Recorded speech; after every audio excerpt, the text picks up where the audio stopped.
So thank you everyone for coming along to our first panel. It is a part of Chinese Cinema Season, which is an online film festival running from the 12th of February until the 12th of May 2021. As part of this film festival, we are showing some fantastic animations from Shanghai Animation Film Studio. And if you do get the chance to go and check them out, I would highly recommend it because they're truly beautiful films. And you can visit the festival website at www.chinesefilm.uk. So without further ado, I would like to start the panel session. My name is Curtis Ware and I'm International Film Relations Negotiator at the UK-China Film Collab. And I'll pass over to Julia just now to introduce herself. Hello, everybody. It's just so great to have all of you here. And I'm Julia. I'm International Audience Analyst at UK-China Film Collab. And yeah, it's so great to have so many of you today. And Happy New Year, Happy Chinese New Year. I'm going to pass the word to Curtis for a brief introduction of what we do at UCFC, and then we will start. Okay, thank you, Julia. So at the UCFC, also the UK-China Film Collab, we are an independent non-profit organisation set up in May last year, and we evolved from a HRC Research Council grant that was run before that, which had the fantastic Dr. Human Chan as principal investigator. And the main areas we cover as an organization now include co-production, distribution and exhibition, talent development, and original project design. And we also run a monthly online film screening for our partner organizations such as Confucius Institutes and other partners. I'm going to pass back to Julia to introduce a couple of the panelists just now. Yeah, so today we're going to have some amazing panelists. One of them is Alessia. Alessia is a master's student of Public International Affairs at Lewis University in Rome. And she is also co-founder and head of strategic communications for European Guangxi. And she also runs a very successful Instagram page, Alessia in Progress, where she shares content related to China on so many different aspects, mainly in Italian. And she shares a lot of content on Chinese drama. Then we have Marco. Marco is a master's student of languages and cultures for international communications at University of Milan La Statale, and he is a great passionate of Hong Kong and Taiwan cinema. So now I'll pass the word to Curtis to introduce our other two of our panelists today. Thank you very much, Julia. So we have joining with us today Dr. Fraser Elliott from the University of Edinburgh. He completed a PhD in screen studies at University of Manchester's drama department and joined Edinburgh University in 2020 after working as a member of the film programming team at Home Manchester. His research interests include film exhibition, distribution and mediation, taste cultures, Chinese language cinema, the politics, cinemas and cultures of Hong Kong, and video games. We also have joining us today, Helena Hegeland from the University of Edinburgh. She is a third-year student of Master of Arts in International Business with Chinese and has shown a keen interest in Chinese film for around 5 years. So I'll pass back to Julia very briefly. Yeah, so thank you. So before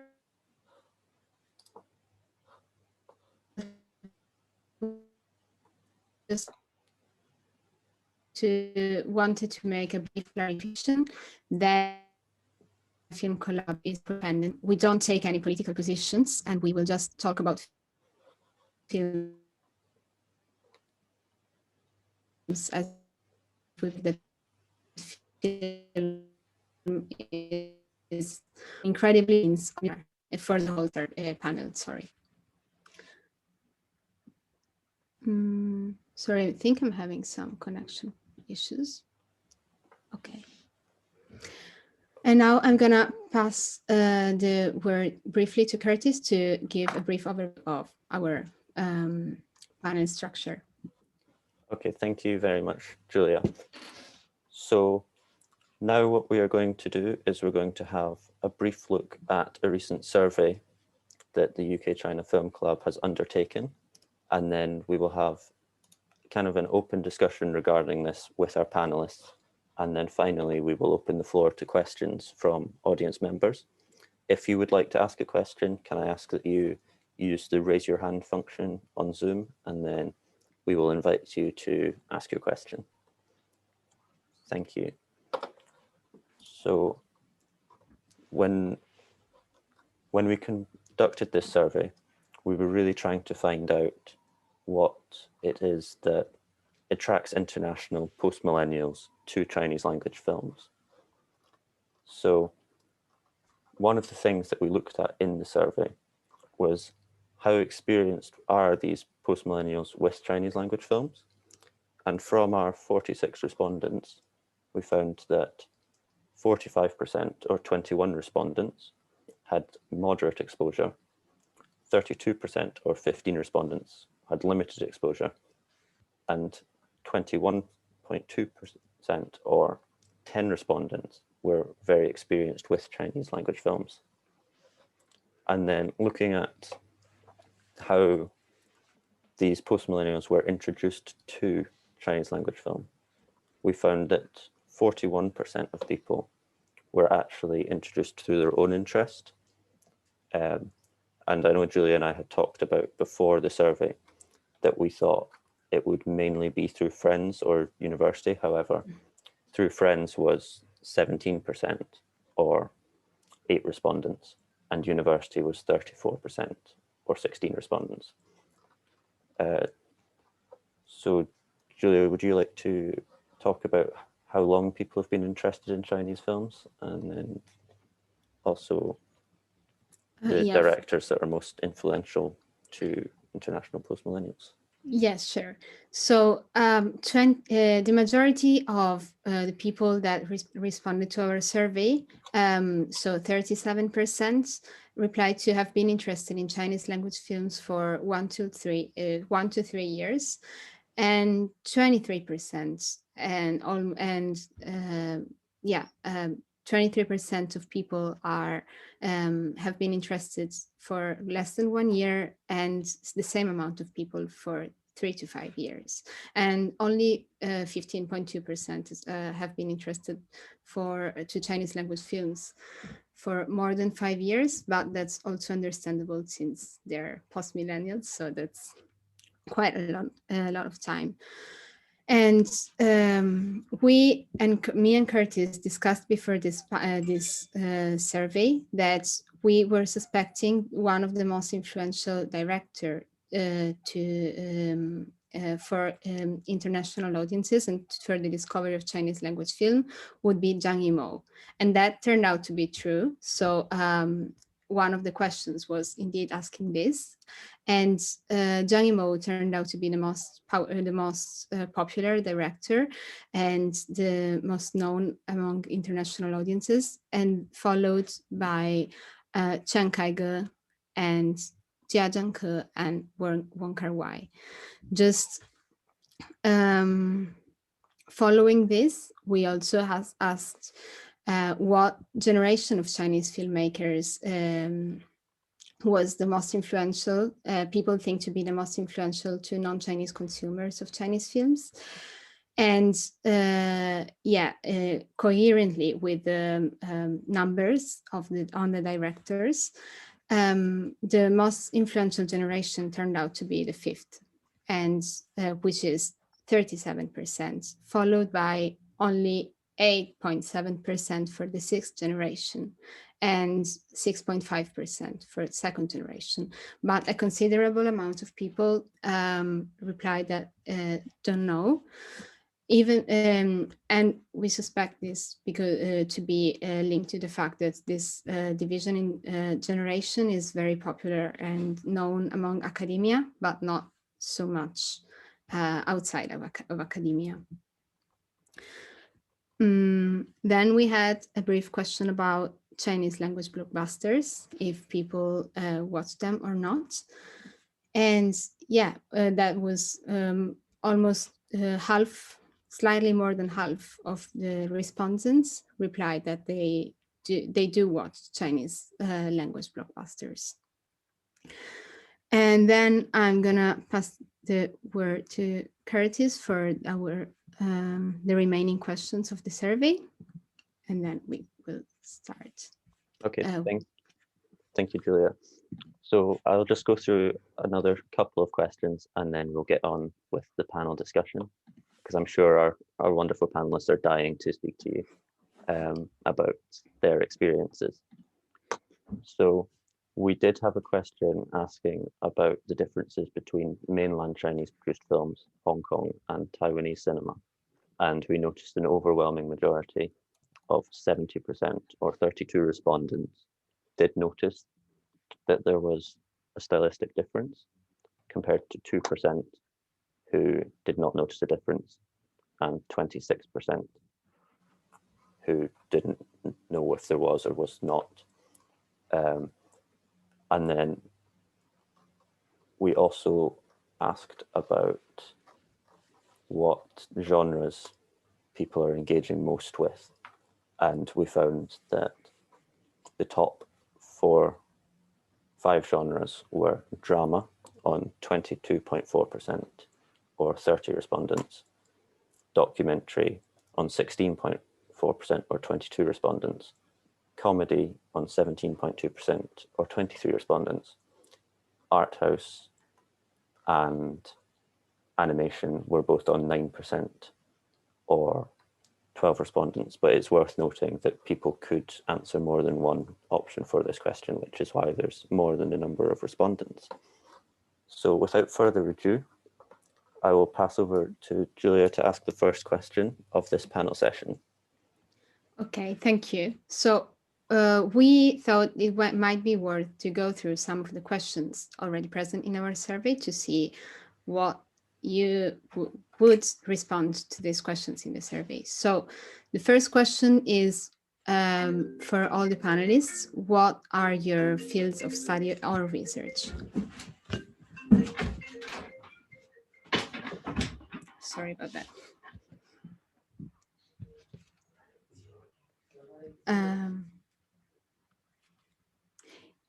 So shall we start with Fraser? Would you like to go first?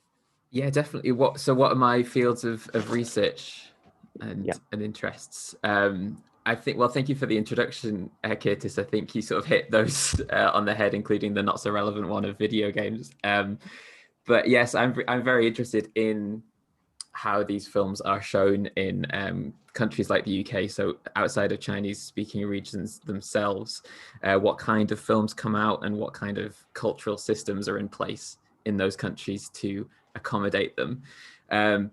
Also, I'm just really interested in Hong Kong cinema, popular Hong Kong cinema, comedies, horror films, those sorts of things. So there's some really interesting, I've been frantically making notes with these results of the survey. Some really interesting things, but I will sort of hang fire for now while we hear everyone else's research interests. But yes, how these films circulate internationally will be mine. Okay, thank you very much. Very interesting. I'd like to make a quick note that results of the survey will be made publicly available at a later date. Yeah. Alessia, would you like to go next? Yeah, sure. So again, thank you so much for the invitation and for the great introduction that you made of myself. So 新年快乐 to everybody who's listening to us. And so, well, my field of research is mostly related to the international relation and actually China's politics, domestic and external. And the passion for the cinema and also the Western drama came with the study of the language, because I started studying the language and the culture of China, and then I moved to the international relation. And also listening to the results that we had, it was just notching because I was expecting in some of the answers that you received to be that one. So yeah, I agree with you. Okay. Helen, would you like to go next? Yeah, sure.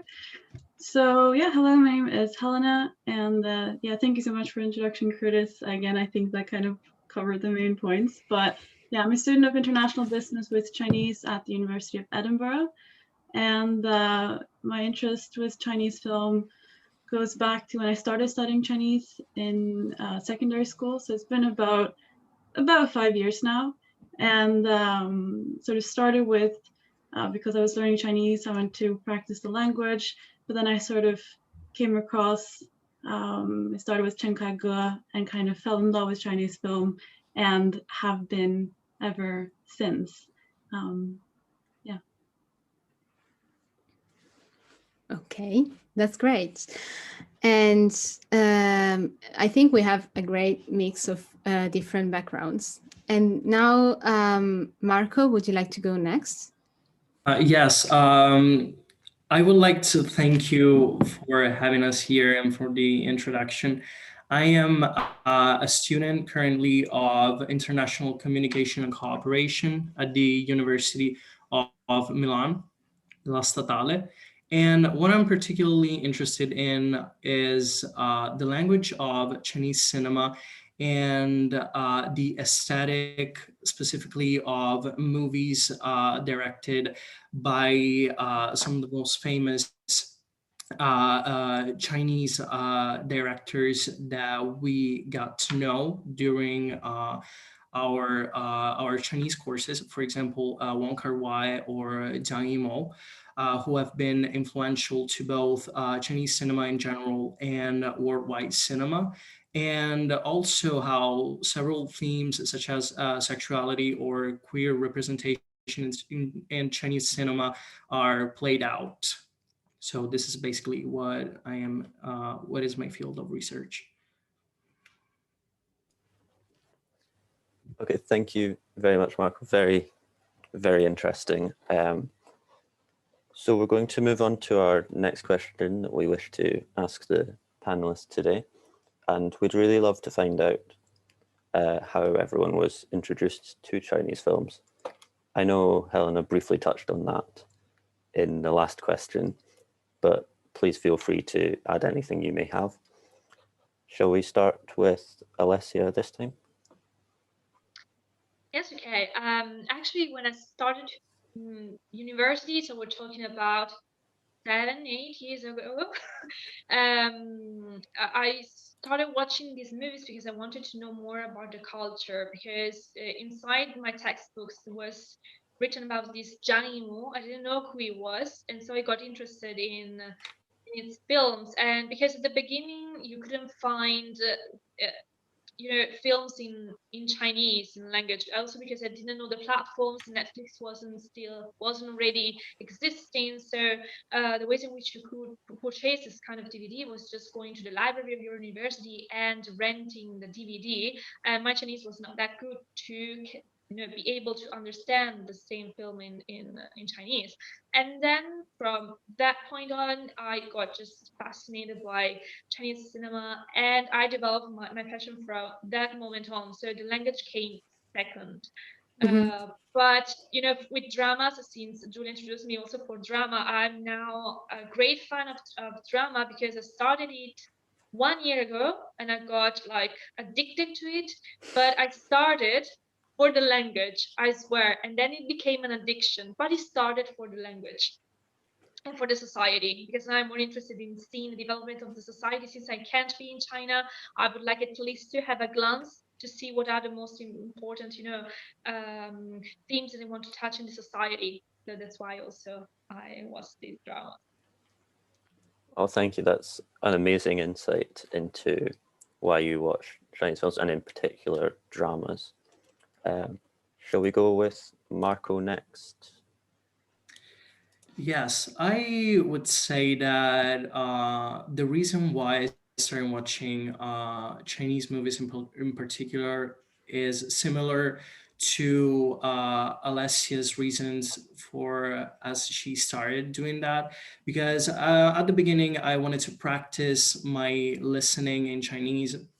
And I admit that initially I was very frustrated because I couldn't easily find media that I could consume, basically, because it's very hard to access sometimes Chinese movies, especially when you live in Europe or in Italy, as in my case. Or at least you sometimes need to learn English first so that you can access all of those streaming services that allow you to watch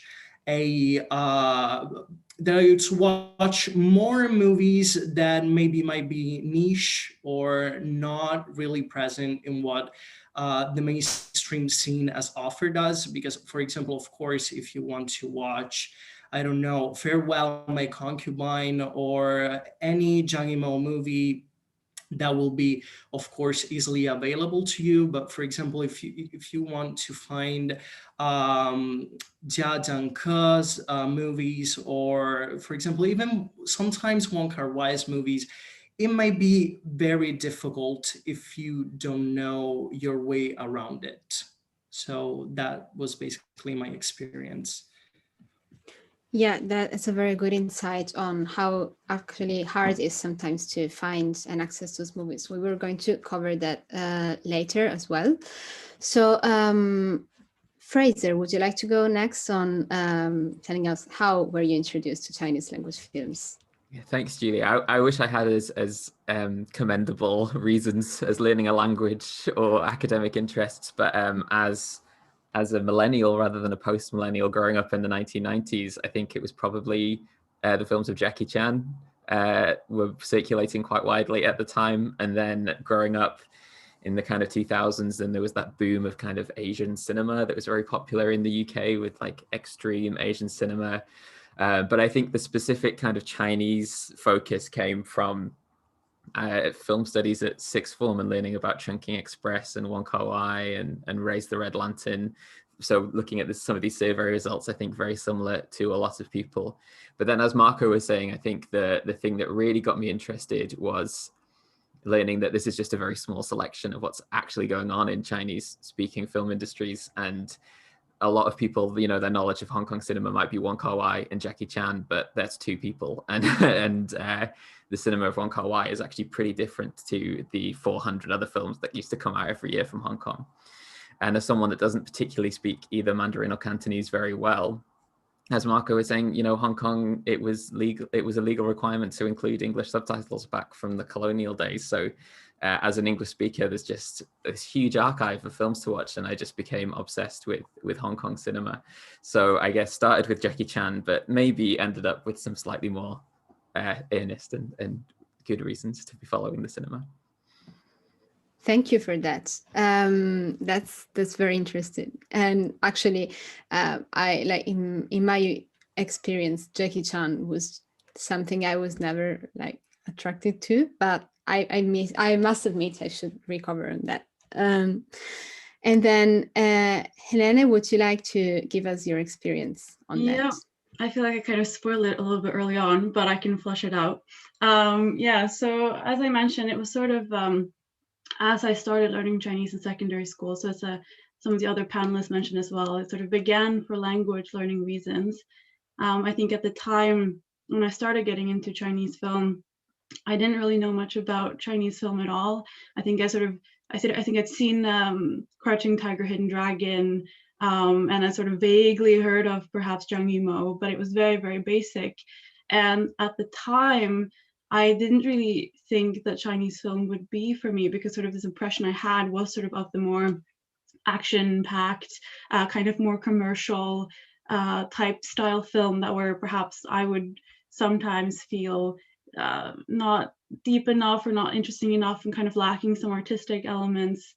And so another film that I'd heard about was Farewell My Concubine by Chen Kai-ge. And so I sort of just found that. Again, I don't quite even remember how I found it, because again, I didn't really know any streaming sites. And I started watching it again. I was sort of purely doing it for the language. And then suddenly I'm sitting there with what would become my favorite film of all time. And it's just beautiful film aesthetically. And it dealt with themes that I never expected from Chinese film, of gender identity and LGBT, and and also history in a very nuanced way. And sort of since that, it sort of opened my eyes to Chinese film and all that it could be and all that it was, and sort of that there was so much more there than what I had sort of in my mind. And so since then, it's been a lot of fifth generation filmmakers, but then also a lot of on the documentary side. I think there's a lot of very interesting things happening in Chinese documentary, particularly the new documentary movement, and that also kind of merges with art as well. I think that's very interesting, and yeah, that's kind of where I'm right now. Thank you very much. It is a really, truly beautiful film, as are many of the more art house films that are released on top of all the ones that are more easily accessible, shall we say, in the West. So Julia, I think, do you want to ask the next question to our panelists? Sure. So I think we partially covered that, but it's interesting to have more insight on this. So which directors have been most influential to your discovery of Chinese language films?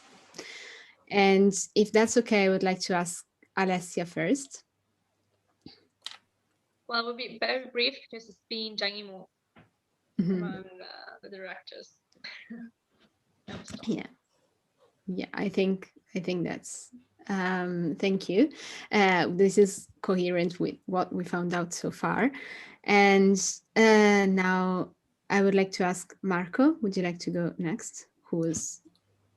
Yes, I think that in my discovery of Chinese cinema, the most influential director has been definitely Wong Kar-wai, because apart from being in general an artist that really stands out from I would really like to say from the crowd, because he is really a unique director that gives a unique perspective on human relationships.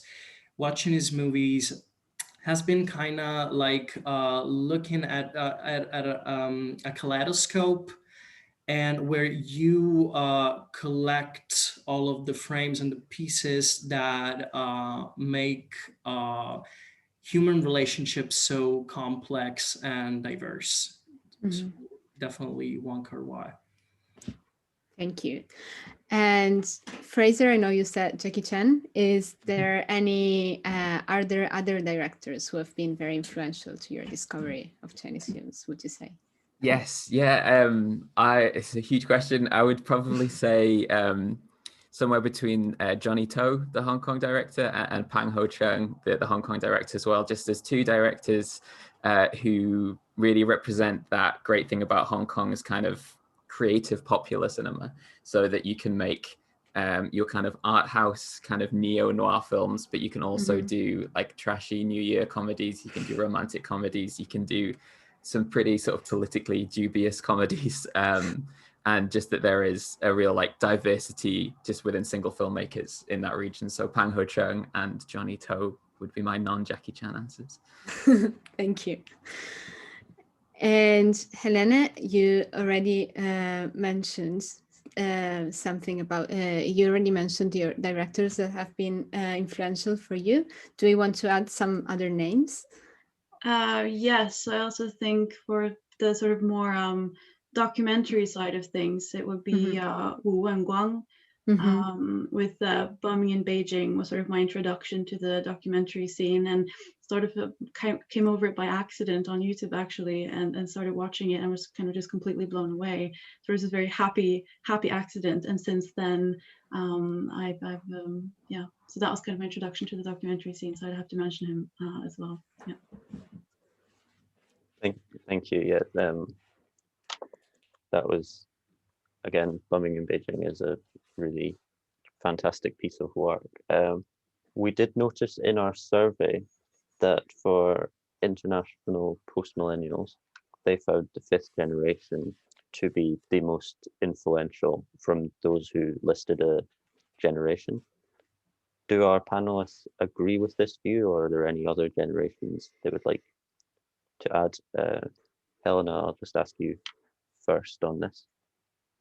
Well, I think that result didn't really surprise me. I think that kind of reflects what has been the case in my experience as well. I think particularly for people who do not necessarily have a relationship with China in one way or the other, I think that fifth generation films and directors are usually the ones that they are familiar with. So for example, like I think whether it's that they were in the fifth generation period or by a fifth generation director. So for example, I'm thinking of Hero is a film that I think some people might know. I also think Farewell My Concubine is a movie that they might have heard of as well.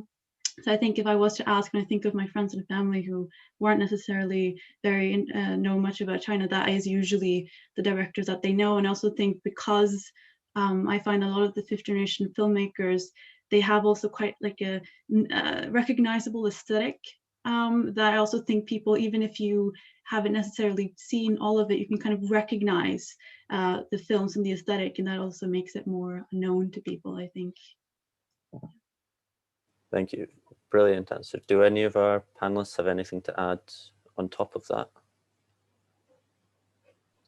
Well, if oh no, sorry, Fraser, you go first. No. So we'll start with Alessia just now. Thank you. And I just wanted to add that I really agree with Helena just said, and I just wanted to add that having your result, I was thinking about the fact that probably also one of the reasons why people of the post-millennial generation got interested more in the fifth generation directors is also because their films are the films which for the majority are also translated into the languages of every country. So even if you don't know Chinese, you might have occasion, a chance to see them, to watch them, and so also to enter in contact with them. And so I think one of these reasons might be one of the reasons why the fifth generation is the one that is affecting more people, Western people watching Chinese movies.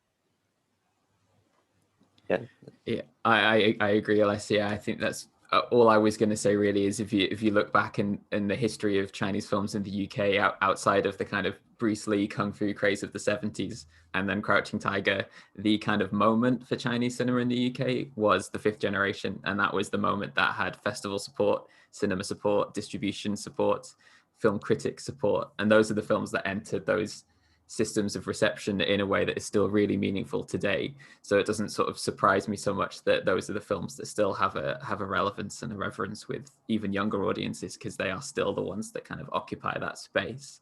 And I think, like Helena said, it's that cultural character that they embody, the kind of Chineseness that they show is very multifaceted. So if you're into sort of political allegory and subversive films, it's got that, but then you've also got the kind of archetypal, some way stereotypical historical Chineseness of a Raise the Red Lantern or something like that. So they really can satisfy a whole variety of audiences, as well as that robust support, I think, from gatekeepers and tastemakers and those sorts of people. Yes, I agree too with what all of you just said, because I think that fifth generation's directors are not only considered standard when it comes to getting to know Chinese cinema, but when you want to get acquainted with the language of cinema in general, I think that you have necessarily to go through all of these directors. And of course, if you want to get an insight of how, for example, I don't know, a movie that comes to my mind is The Story of Choju by Jiang Yimou, that tells the story of Choju that has a dispute with the head of her village, and it's other than being culturally significant and political, it really gives you an insight of what it means, for example, for people in China or other cultures in general to solve disputes that happen inside cultural context. And the sphere of how relationships are played out in general. So of course, if you want to get acquainted with the reality of rural China or China in the 80s and the 70s and the history of the country, yes, I think that fifth generation's directors are the way to go, basically. Thank you, Marco. I think that's, that is a really beautiful film.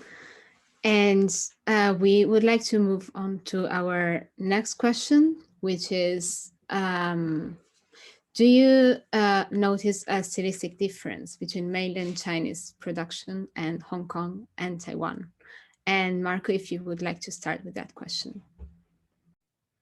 Oh, yes, answering your question, of course, it is always a matter of perspective, but I think that yes, stylistically there are differences between cinema in mainland and cinema in Hong Kong and Taiwan, especially maybe I would like to say in the way some themes are dealt with, or in sometimes maybe we might say that pass less censorships, movies sometimes that are shot or produced in Hong Kong and Taiwan. But of course, one thing that I would like to say is that despite the differences, a common misconception is that Chinese directors in mainland or content creators are not allowed by the government to be creative, which is not the case completely, because even if there are some more restrictions due to historical or political reasons, that doesn't mean that that directors in mainland do not have their way of being creative or getting around some aspects of what they want to say. And stories like that are told beautifully in features such as, for example, A Family Tour, which is a Taiwanese film that tells the story of a movie maker who is living in exile in Hong Kong with her family because she made quite a controversial movie back in China dealing with police corruption and governmental oppression. And she wants to reconnect with her mother, who still lives in mainland, and they find a way through an organized tour to see each other and reconnect. And that really tells you about how sometimes content creators or filmmakers are divided, not only in China, I think, but in general, it is. There's a lot of symbolism in this movie that tells you how fragmented is the soul of a person that is dealing with wanting to get their truth out there through their art, but at the same time having to confront with political issues that are sometimes bigger than them, and it can crush them, and that can, other than their artistic sphere, that can have an influence on their personal lives. Because, for example, she has quite a difficult relationship with her mother because they quite do not understand each other, and they try to understand each other's political views or the ways in which they want to they want to represent themselves inside their culture. So this is basically what I think sometimes are the most striking differences when doing cinema in Hong Kong and in mainland. Thank you very much. Has anyone Would anyone like to add something to that, to the difference between mainland Chinese cinema and Hong Kong and Taiwan Chinese cinema?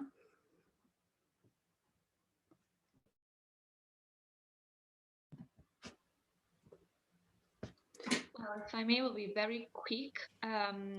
Just wanted to draw some differences also in the dramas, since I'm here also for that reason. And they have also very stylistic differences. So you can easily recognize when a drama has been filmed in mainland and when it's been filmed in Hong Kong and when it's been filmed in Taiwan, because also some decisions that they make in the photography are completely different. The soundtrack they decide to put is different. It might be a little bit more Western, let's say Western-like in the Hong Kong ones and in the Taiwanese ones. Not to mention the thematics. Not that the Chinese ones don't want to touch some thematics, but for example, also the way in which love is described, or the way in which also the crime scenes are described, are totally different. They are more closer to how could I say, some styles that we might see here in the West, most of all in America, in the United States. And so these are all characteristics that you can easily recognize, also in the way actors act. So it's actually quite easy to find out from the first scene where the drama is being produced and filmed. Thank you very much. I completely agree with what you just said. Fraser and Helen, have you got anything you would like to add to that? Oh. Just very briefly, I think it's worth acknowledging that the culturally diverse regions will create kind of culturally diverse films, and I think acknowledging the kind of different economic sort of structures of those places. If we look at Hong Kong, a sort of hyper-capitalist studio system of the 60s, 70s and 80s will produce films of a different character to studios under martial law in Taiwan, or kind of state-sanctioned studios in China. I think it's important to kind of think as well about those kind of market-led or those financial reasons behind the differences in the films, as well as perhaps some of these other reasons that have been discussed. Yeah. Thank you very much. We'll move on just now to our next question, which is going to be our penultimate question for our panelists. So I'd like to ask Fraser first. I know you've looked at sort of the diffusion of Chinese language films in the UK. For you, what genres do you find attract most audience in the UK, and what reasons do you find for this? Yes, a big question. I think so. For me, we've talked a little bit about art house cinema versus maybe a more popular cinema, and I think there's some real influence of the legacies of how these films have circulated in the UK, and generally until very recently, I think it's been hard for Chinese films to find audiences or supports in the UK if they're not either a martial arts production or an auteur-led art house production. And I think that says a lot about the reception systems we have in the UK. We have a system where if your film is not in the English language, then it has to come out in an art house cinema, basically. But it's not all foreign language films that get shown in those cinemas, so they're not really too interested in showing zany comedies or I don't know, Chinese New Year films or Bollywood features and films like that. So actually there's a very limited number of films that satisfy the expectations of that. And I think that's why I wasn't too surprised to see Wong Kar-wai, Zhang Yimou, Xie Zhangke, those names come up, because those are the names that satisfy that. And then obviously on the historically home media and streaming services, you have more of a possible audience for the action films. I think one of the interesting things that's changing these days, and I know that UK China have done some work with Trinity, the distributor, and Cine Asia, is there is an increasing capacity of showing films for sort of diasporic Chinese audiences in the UK. So we're getting like day and date releases of Chinese blockbusters in like multiplex venues here, which is pretty new. It's only really happened in the last 4 years. At the moment, that's generally contained to like marketed towards those diasporic audiences and the Chinese students in the UK. But the fact that that's breaking out of these confines, I think, has some potential. So historically, it's been martial arts films or auteur-driven art house films, but I think there's a gray zone in the middle. Films like Crouching Tiger obviously broke both barriers there, and I think we're in quite an exciting time, especially with maybe the decreasing significance of those old models and the increasing options of streaming services that are providing loads of Chinese dramas and Chinese films from all over Chinese regions. So my answer would be those two, but who knows where it's going to go in the next 5 or 10 years.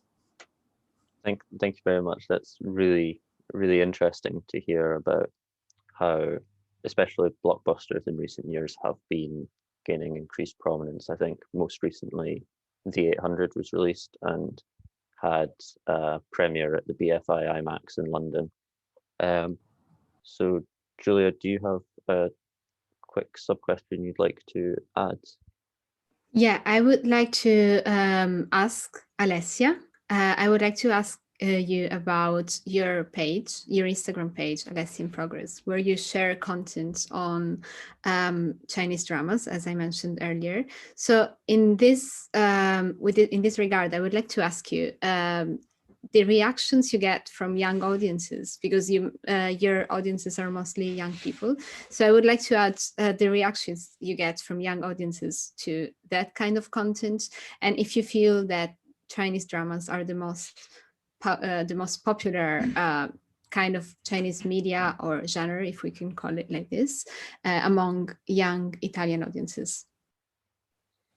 Thank you so much for the question. And so, thinking about it, it might be, but I'm not giving in for sure, because most of the reaction that I get are always very enthusiastic, and what fascinates the most about these dramas are the stories, because most of the time are impossible love stories that will never happen in reality, and that's what make people dreaming about these stories, and also because they feel a bit of melancholy of the life back in China, because most of the times they are situated in situations like high school or university, so you also can feel again that kind of sensation. So that's what I get reported, and also realized that there are like two factions, at least here in Italy, with the people that I could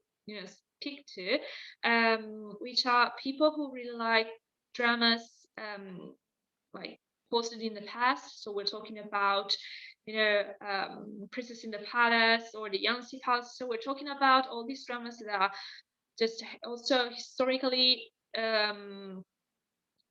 historically fundamental and are just located in the past. And for people who really can't stand these dramas located in the past, and more concentrated on the dramas in the current society.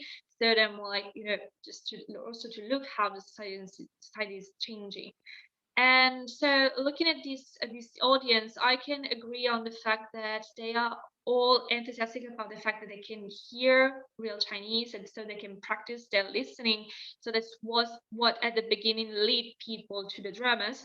But then I also realized that most of the time the new generation, so I'm talking about people born from the 2000 on, start with the drama and then they enter in the cinema. So they start by watching these dramas because at the mainstream that they can find, because now it's more all about the dramas. And then when I was their age now, it was all about the films and the movies, because the dramas were not still very developed. We had the key drama, so the Korean drama was starting a bit, but they were still not that developed. But right now we have more dramas, so they are more known than the films and the movies, and so they then pass from the dramas to the movies. So it might be a new movement. When I was their age, was more from the movies to the dramas, and now might be just the reverse. So that's what I have experienced with my little experience. I have some people with a talk, generally all over Italy, and so that's what I can report, what I've witnessed. Thank you. Very interesting to hear about. I'd like to ask Helena, I know that we both share a love of art house films. What is it precisely for you that draws your interest about art house as opposed to more mainstream films? Yeah, that's a good question. There's quite a lot of reasons. I'll try to be a bit concise. I think one of the reasons that interests me in film in general, sort of as a medium, is its ability to reflect life and sort of talk about the human experience in different ways. And I think one of the beautiful things about kind of marrying art into the sort of realism that film can be is that art has this ability to perhaps talk about things or show things that aren't as easily communicated through just showing or through text.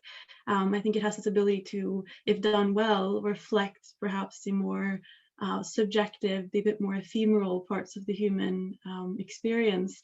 And so I think what art house films, in particular Chinese art house films, do so well is that they sort of manage to have both this artistic element and this sort of based in realism at the same time, which I think paints this really beautiful picture, and it can reflect both history, it can reflect societies, it can reflect individual people, and you sort of get these more, I find, subjective stories, although of course it's a part of a larger narrative.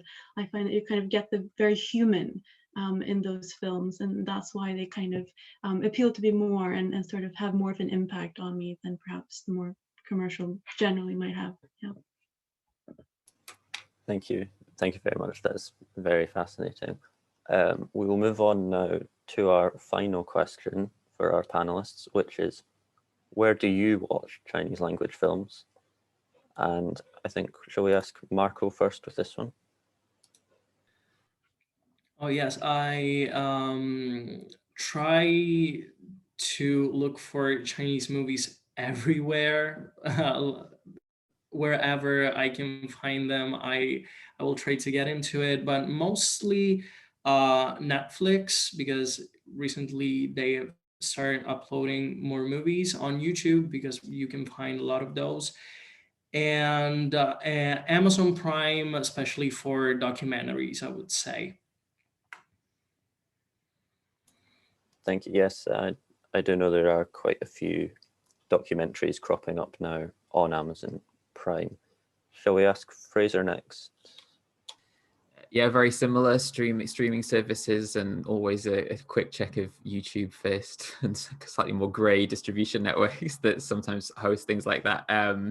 Also, you know, old DVDs for like the Hong Kong films, and I have a box from Singapore, Celestial restored every Shaw Brothers film, and there's 668 on this box that they released in Singapore, above board. It's a legal box, and I think that is going to set me up for the next like 10 years, because that's a lot of films.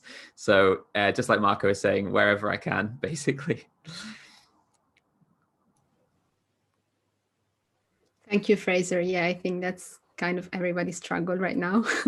And Alessia, what about you? Well, also for me, like Marco and Fraser, I would just add also Vicky Rakuten for the dramas. And when I was in China, I would also use Youku and IT, but now it's kind of sometimes you have to use the VPN to also use the platforms. But yeah, like them, whatever I can, wherever it's possible to find them in the most legal way. Thank you. That is always a struggle sometimes to find some of the more obscure titles, but hopefully in the future we will see more of these titles being legally distributed throughout Europe and the Western world. Helena, I know you're a student of the University of Edinburgh, and I'm aware that the Asian Studies department there does run a Friday film screening. Have you taken advantage of this during your time at the university? I have, but not quite as much as I wish I did. I think this is perhaps maybe one of the ailments of our generation. I think we like to do things on our own time, and so sometimes I just like to watch movies when I want to watch a movie. But I have, and I think it's a wonderful chance, one, to just sort of see films on a bigger screen. I think a lot of times having just a laptop or something doesn't do a lot of the films justice.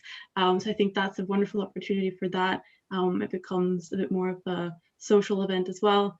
And I also think it's a chance to watch some of the more perhaps obscure titles, because as the panelists have mentioned, it can sometimes be quite difficult to find a good quality, perhaps subtitled version of certain films. So I think it's been a really good chance to watch that as well. So yes, I have, yeah. Okay, thank you. We would like to now open the floor to our audience to ask questions to our panelists. We would ask kindly, if you want to ask a question, if you would please use the raise your hand function, and then we will invite you to ask your question.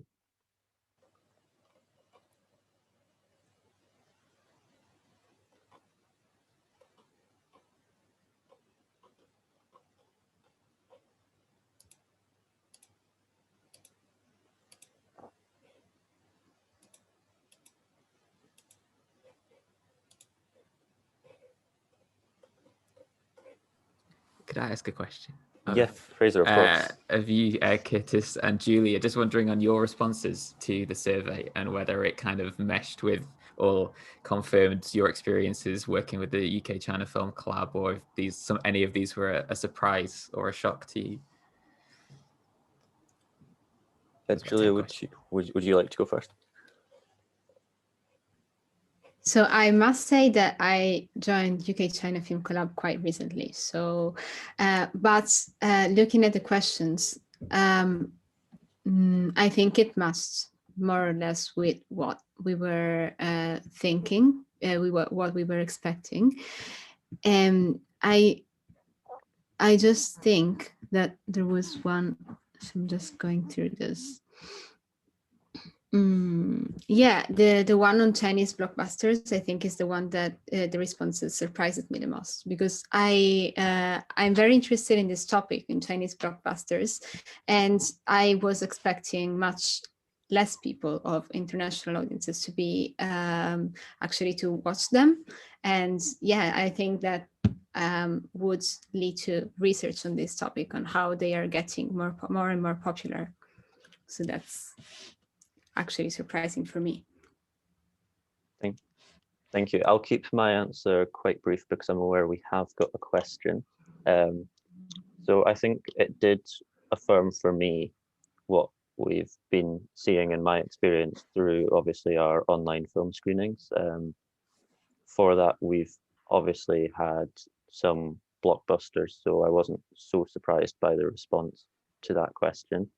I think probably the biggest surprise for me was the first introduction, and how a lot of our respondents were actually interested in Chinese films and Chinese language films through their own interest, as opposed to being introduced by, say, their friends or perhaps at university.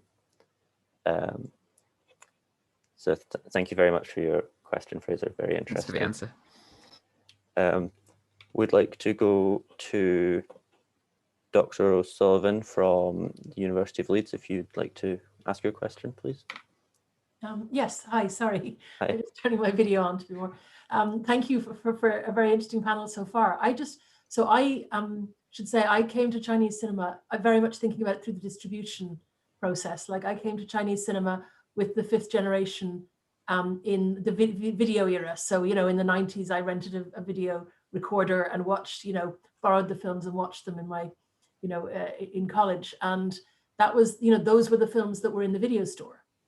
And now I heard something about a Chinese blockbuster called The Mermaid and wanted to watch it, and looked, and it hasn't been released on DVD as far as I know in any English speaking country. So I bought a German Blu-ray version of it and watched that. So that was that was interesting because my German isn't very good. And I just wondered with that particular film, I mean, that Stephen Chow, that seemed like a really big kind of top dollar Chinese production that was likely to be very popular in the original country. And I just wondered, like it's on Amazon Prime, which I discovered since buying the German Blu-ray, but is there a reason why such a tentpole release, if it is a tentpole release, would not make it to DVD? Is it that streaming has just usurped a DVD release, or is there something about that film, like, I don't know, NAF special effects or a NAF storyline, you know, or something in it that just doesn't make it into the British market as a marketable commodity? I would welcome any insights, not just the British market, like any market that you're familiar with. Okay, thank you.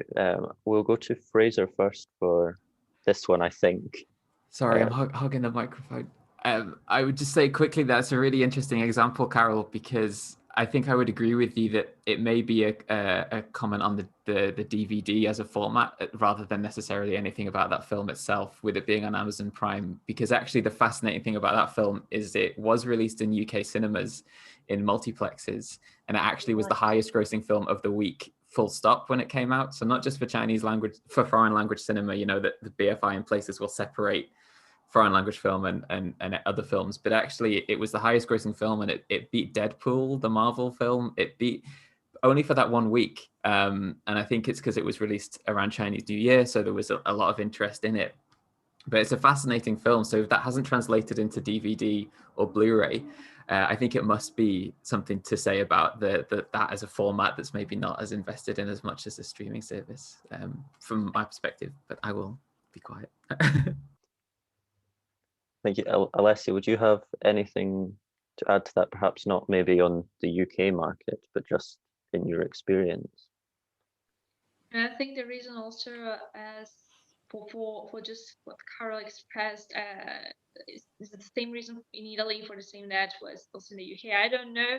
I don't think we had it, also represented in our cinemas. I didn't see it, so I just had the occasion to watch it through streaming in another way. Also, I had been helped by Chinese friends, but so in the original language, so it was kind of hard also to perfectly understand it, because my Chinese is at that level, but to fully understand the film must be at a very high level. So I think the reasons won't be the same. Thank you. I'd like to just echo that as well, that it might have been a conscious choice of the distributor to pursue streaming instead of a DVD release, just because obviously a lot of even laptops coming out these days don't include a DVD drive, so it might be more that the format is on the way out as opposed to a comment on the quality of the film, unfortunately. Or I wonder if there's something like you were saying earlier, the art house cinema is the kind of cinema, they have certain requirements and films have to fit a certain template. Maybe films also have to fit a certain template for DVD release, because the kind of people who are buying DVDs are more my generation than the post-millennials, which would also be interesting, because DVD might last as a format, but not for certain films, which only belong, that strikes me as really interesting. Anyway, thank you all for your answers. Thank you very much for your interesting question. Thank you. Do we have any more questions from the audience for our panelists before we wrap up the session?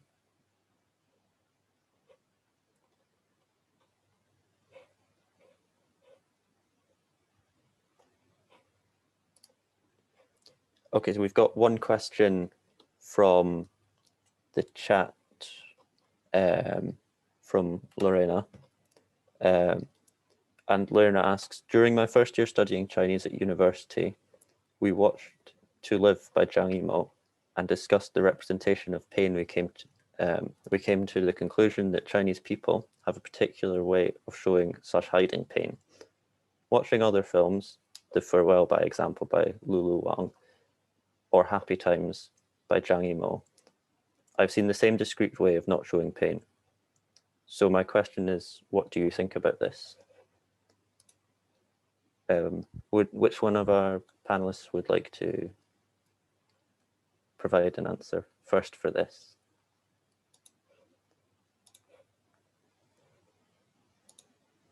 Perhaps, Marco, would you have anything to add? Yeah, I find it a rather interesting question, because I think that it allows us to look at things in perspective, because it's not easily, these type of things are not easily detectable unless you, for example, do not have some sort of psychological training or psychological way of looking at things. But yes, I have sometimes noticed this as well, that, well, of course, apart from the Chinese fear, yes, people in different cultures have different ways of dealing with pain or coping with feelings of anxiety and depression. And for example, this question made me think of a Hong Kong film by Young Lina, who is famous for making documentaries, and this movie in particular is called Longing for the Rain, where there's this woman that, in trying to express her sexuality and pain around not being able to discuss it in the open with her family, or, for example, dealing with other problems at home, she kept very quiet, and maybe she turned to other religious authorities like Taoist priests or Buddhist masters to ease that pain in a way that was always more personal than more than trying to communicating outside of herself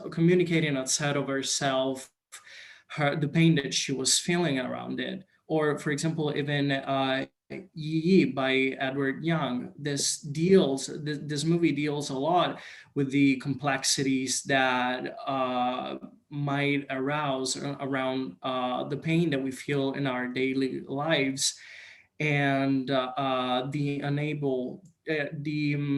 when you are unable to communicate that pain to other people. So yes, I kind of agree with what she said in that question. Thank you very much. Fraser, perhaps do you have anything else to add on top of that? Sorry, no, I just really like that Edward Young film. So if my reaction made it look like I wanted to say anything, it was just excitement at hearing somebody mention it. I would also recommend So Long, My Son, that came out last year by Wang Xiaoshui, as a film about emotions in a similar vein, but not really.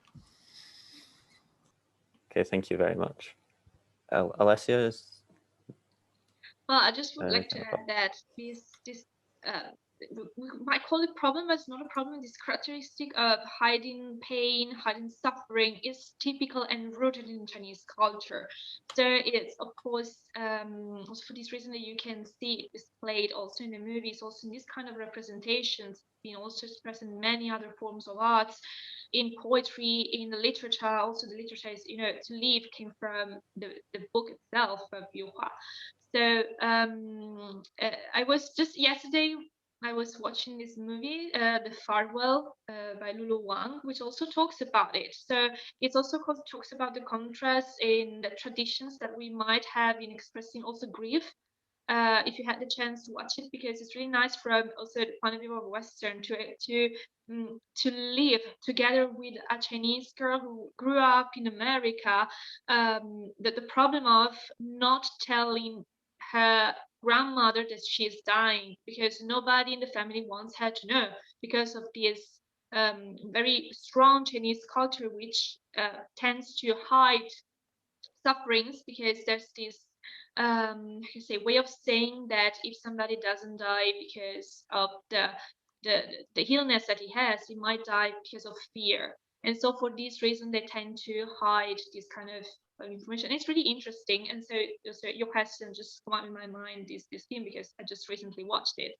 And so it was really interesting for this reason. Thank you. And just before we sum up, Helena, do you have anything to add to that? Both fantastic answers by Alessia and Marco. Yeah, I suppose I'm kind of echoing. I thought it was a really, really interesting question. Again, I sort of think it's an interesting sort of commentary upon cultural differences. It sort of makes me think of some of the dramas and films I watched sort of set in For example, like in Qing imperial court, those times, you sort of see how bound they are by sort of these rites and rituals. And although, of course, we're now in a very different time for China, I think you sort of see some of these perhaps Confucian echoes still in culture. And I also think it's an interesting question in terms of language, sort of the role of language in a culture. It's actually even something we talk about in business studies as well, sort of how, whether language, what function it serves. Does it serve a function of harmony, sort of socially? Does it serve a form of sort of delivering a clear message? And I think here you see a very sharp distinction between typically Western countries and also Eastern countries. So I think it's very, very interesting. Yeah. Thank you. And we've just got one final question just before we end the session today from Wenxian, who has asked, thank you for, thank you everyone. Actually, not all Chinese directors prefer being categorized as such and such a generation, like fifth generation, such as Jia Zhangke. I think this is partly why other filmmakers are not as famous as fifth generation directors on the global stage. How do all the panelists feel about this? I think, Marco, would you like to speak first on this one? Oh, yes. What I think is not, I don't think that the categorization that has been made of Chinese directors that are meant to be fit into generations necessarily predicts the extent of their success in terms of how they are going to be able to spread their products all over the world. But this is a very interesting outlook, and even the fact that Jia Zhangke doesn't want to be labeled as someone belonging to any particular generation, because it takes courage maybe in doing that, and it also gives us an insight of what is art might be. So on the contrary, since this generation, maybe our generation, doesn't really like labels or trying to fit into a category, I think that on the contrary, this might mean that directors like Jia Zhangke might connect in a deeper way with, for example, people in the Western world that belong to our generation. Thank you. Helena, I saw you nodding your head in approval there. Would you like to add any more to that? Yeah, I agree. I think sort of in general, this distinction between generations, it can be very useful because it can sort of give an idea of the historical context in which these directors came from. But I also think, at the end of the day, there are kind of labels that are more general that we place on them. I think if you look at, for example, Zhang Yimou, who is fifth generation, the films he makes today are widely different than the ones he made when he began. So I think he sort of comes to a point where, these generational separating them into generations doesn't always form a function. I think if they become more limiting than anything else, then perhaps I can understand why Jia Zhangke doesn't really want that to be defining for his film. And I think that can be a positive thing, that the films can sort of be seen for themselves and for the directors, and not just for sort of the time period in which they were made in. Yes, exactly. Fraser, I also saw you nodding your head there. I just agree with what Helena and Marco has said. I would say that there is, in a kind of circulation context, there is some value to being branded part of a movement. That's something that can be responded to well by festivals and cinemas. If you can go the latest from this director from X movement, and if you look at the success of like the Taiwan New Wave and the fifth generation as being maybe more consolidated and unified than the success of the sixth generation, or even the Hong Kong New Wave, which was kind of retroactively applied to it, and those films made very little splash kind of internationally. Perhaps if they approached the market with this new cinematic movement in the vein of the French New Wave, Italian neorealism, those sorts of things, there's a sense that can at least increase interest. But I think for all of the excellent reasons that Helena and Marco have put forward, as an actual tool, an analytical tool, or a way of thinking about the films, it can be quite unhelpful. Okay, thank you. Yes. I agree, depending on who the director is, it can hinder or help them. So I would like to take this opportunity to briefly sum up this question, just because Ethan has added in the chat, for example, Guanhu, Feng Xiaogang, Xu Zheng, and I think for Guanhu and Feng Xiaogang, they are becoming more internationally known, especially because the 800 was distributed quite widely, as well as Youth from Feng Xiaogang. And actually, the UK China Film Club has run online screenings of both of those films. So I think in recent years, they are becoming more known internationally, and hopefully in the future, we will get to see more from them. I'd like to thank all of our panelists for giving their time and their fantastic answers, and then also all of our audience for listening and asking such insightful questions. I would like to encourage everyone to go and check out Chinese Cinema Season, which is the online festival co-presented by UK China Film Club, Trinity Cine Asia, and Filming East Festival. And I will pass over to Julia for any closing remarks from her.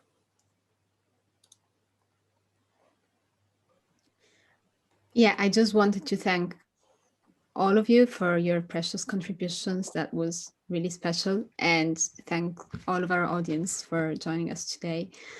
And yes, that was a brilliant conversation we've had. Thank you very much.